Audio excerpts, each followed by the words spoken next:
Hello，大家好啊，我係 Gary 啊，今日嚟到我太太個衣帽間，OK 唔大嘅，2米乘2米，咁啊有啲亂啦，因為換緊啲夏季、冬季衫褲啊，OK，咁啊今日最主要拍攝翻咧，因為已經成咗我太太好耐而又未做嘅，就幫佢黐翻啲 COB 燈帶啦，OK，順便就做翻個開關掣，智能開關掣，咁啊同大家講解下先，咁而家試下開燈俾大家睇下先。未做好晒嘅，因為個底盒我都未上螺絲嘅，但唔緊要，而家示範俾大家睇啦。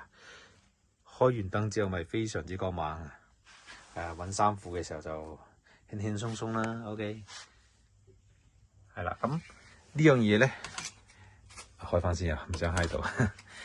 呢樣嘢唔難做嘅，呢個就淘寶買啦，可能一餅30米或者20米，都講幾廿蚊嘅啫。咁我而家用緊呢隻就24V 嘅 COB 燈帶啦。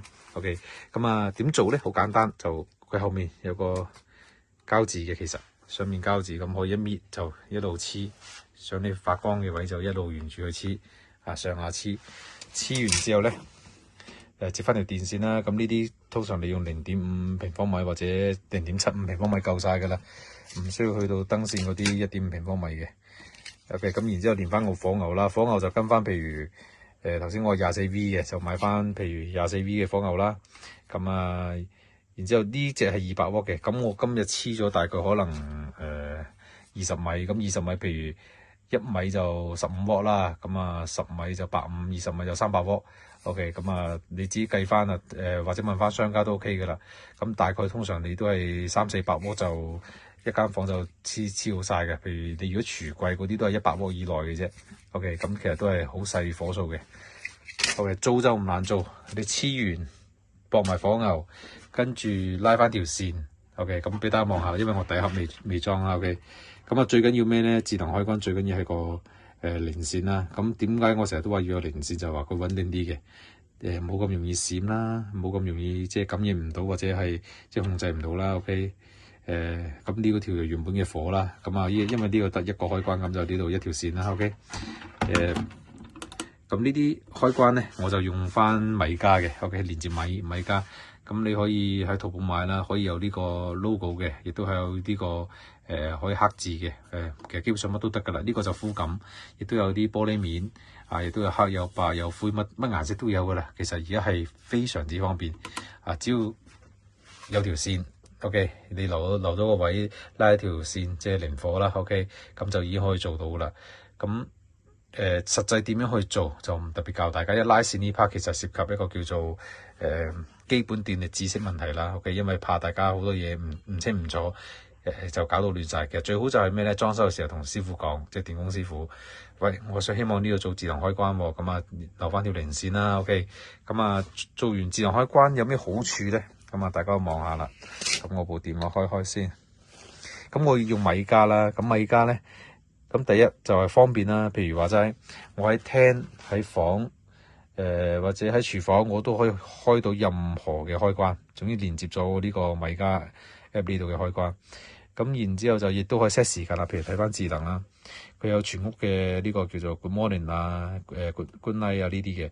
咁全部一次過開一次過閂，或者啲獨立，我每一個位每一個燈掣，譬如我一個電動窗紗，我希望3點鐘嘅時候就閂咗佢嘅。OK， 可以 set 你嘅指定動作、指定時間。OK， 或者你指定嘅每星期幾都得嘅。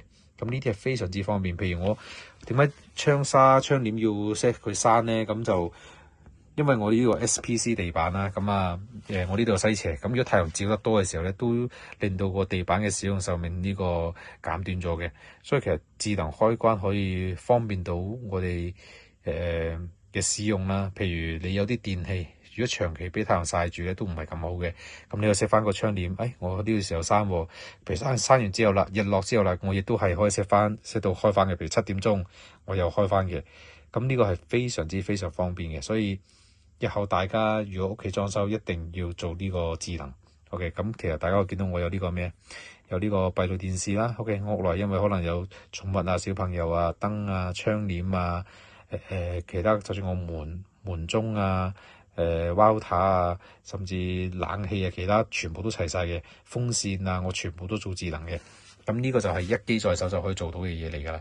咁同埋衰啲講，咁其實你做一個 2A 制或者 3A 制都好啦，你都係錢嚟㗎，一個幾百蚊。咁同我而家做智能開關其實冇乜太大分別，但我方便咗。所以其實價錢上就我唔覺得做智能開關係貴咗嘅。OK， 反而可能係唔好話一定平咗啦，起碼叫做方便咗你用先咯。如果大家可以嘅話，屋企裝修一定要做智能所有嘢做晒智能咧。你有咩事好簡單，我唔記得閂冷氣喎，咁我係咪可以呢度撳一撳就閂到冷氣咧？我想睇下屋企隻狗狗而家點，我一撳又睇個閉路啦。譬如我唔記得熄燈喎，唔記得做其他任何嘢，全部都可以電話做晒嘅。OK， 咁連咧就都好容易連嘅。譬如我而家因為我用翻小米嗰個 router 啦，咁我就唔需要再另外買其他嘢噶啦。咁譬如我而家示範下我點樣可以連呢個開關。咁啲字其係啦，唔好意思，由於頭先唔小心斷咗，咁我而家示範一次，我而家刪咗啦。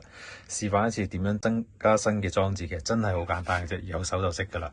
咁首先撳住佢，大概5-6秒到嘅啫。基本上所有嘅都係咁切噶啦，閃下啦。咁呢度咧就新增裝置，咁佢就會掃描附近嘅。一掃描就有啦，有個開關撳入嚟。係啦，咁佢就自動連噶啦，基本上你唔使做任何嘢噶啦，已經成功噶啦，連接裝置成功噶啦，跟住驗證各樣嘢就 OK， 跟住你可以 set 翻嗰啲房嘅燈嗰啲名logo 係啦，就完成，咁就可以喺呢度 set 啦。譬如我想建立新房間，或者呢個我原本舊有個衣帽間可以撳入去，因為呢個衣帽間嚟嘅，咁就下一步，咁set 個名啦。咁譬如我呢個係我當氛圍燈啦，氛圍燈咁樣啦。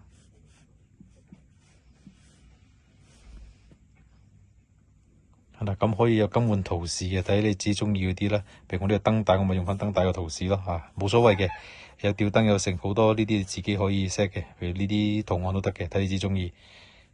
咁下一步啦，咁佢有啲智能場景嘅。站呢啲後面日後都再 set 翻嘅，而家就唔需要啦。譬如我都話你可以手動 set 每一個，我幾點開幾點閂都得嘅。係啦，咁已經 OK 咗啦。咁 OK 咗嘅時候就撳一下呢度，或者撳一下呢個掣呢度都得嘅。一開一撳開晒噶啦，係咪開咗噶啦？咁閂都係啦。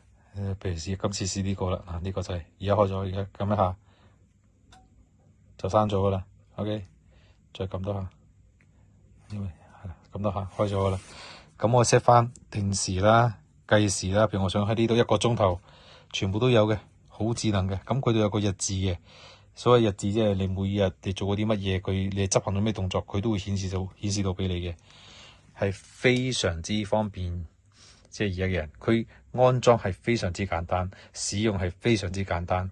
咁但係可以令到你有大大嘅方便，所以呢個我強烈建議大家日後屋企裝修又好乜都好啦，全屋做晒智能呢個唔會嘥你好多錢嘅，唔會嘥好多時間嘅。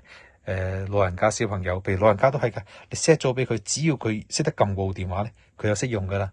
係啊，咁唔使成日驚唔記得熄燈唔使成日行好多冤枉路唔需要㗎啦。OK， 所以可以大家一定要做全屋智能。